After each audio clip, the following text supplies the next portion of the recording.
তার কোনো বিধ্বংসী ইনিংস কিংবা চোখ ধাঁধানো স্ট্রোকের ফুলঝুরি স্মরণ করতে পারবেন না, কিন্তু ব্যাট হাতে তিনি ছিলেন ক্রিকেট মাঠের এক নিঃসঙ্গ সাধু।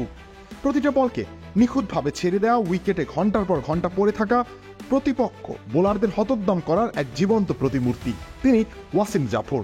নেক্সট সচিন টেন্ডুলকার হতে গিয়ে তিনি হয়েছেন সাধারণ এক ঘরোয়া কিংবদন্তি।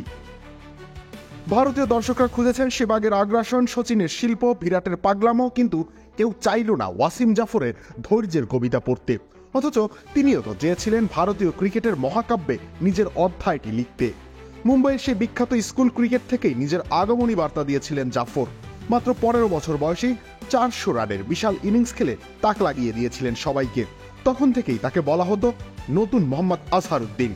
দেশ জুড়ে তোলপাড় ওয়ালটন ফ্রিজ কিনে আপনিও হয়ে যেতে পারেন মিলেনিয়ার।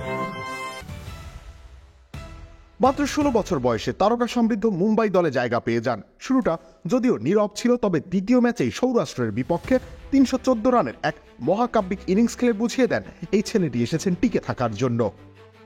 সেদিন আরেক ওপেনার সুলক্ষণ কুলকার্নির সঙ্গে গড়েছিলেন 459 রানের অবিশ্বাস্য জুটি, যা মুম্বাই ক্রিকেটে নতুন ইতিহাস গড়েছিল।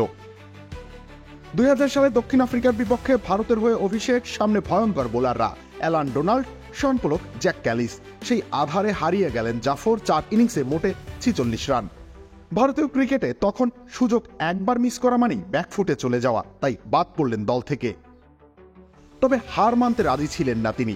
পরবর্তী 3 বছর রঞ্জি ট্রফিতে রানের বন্যা বইয়ে আবারও জায়গা করে নিলেন জাতীয় দলে। ফিরে এসে ইংল্যান্ডের বিপক্ষে সেঞ্চুরি করলেন, ক্যারিবিয়ান মাটিতে অ্যান্টিগায় খেললেন 212 রানের অনবদ্য ইনিংস। সেবারে মূলত তিনি পাকাপোক্ত করলেন নিজের জায়গা। 2007 সাল ছিল যেন তার ক্যারিয়ারের শ্রেষ্ঠ বছর। পাকিস্তানের বিপক্ষে 202 রানের ইনিংস খেলে বুঝিয়ে দিয়েছিলেন তিনিও পারেন, কিন্তু সেই পারাটা বেশি দিন স্থায়ী হলো না। ধীরে ধীরে ফর্ম হারালেন দলে জায়গাও। জাতীয় দলে 31 টেস্টে মাত্র 34 গড়ে 2000 রান, যা কখনোই একজন ওপেনারের জন্য যথেষ্ট ছিল না।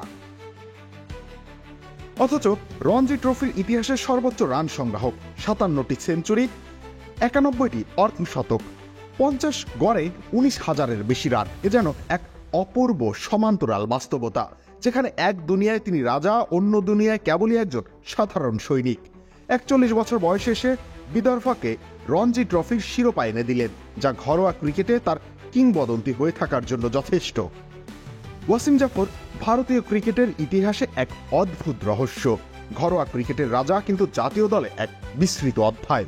টেকনিক্যালি নিখুঁত, ধৈর্যের মূর্তি হয়ে উইকেটে পড়ে থাকতেন তিনি, কিন্তু আধুনিক ক্রিকেটে সেটা কি যথেষ্ট ছিল?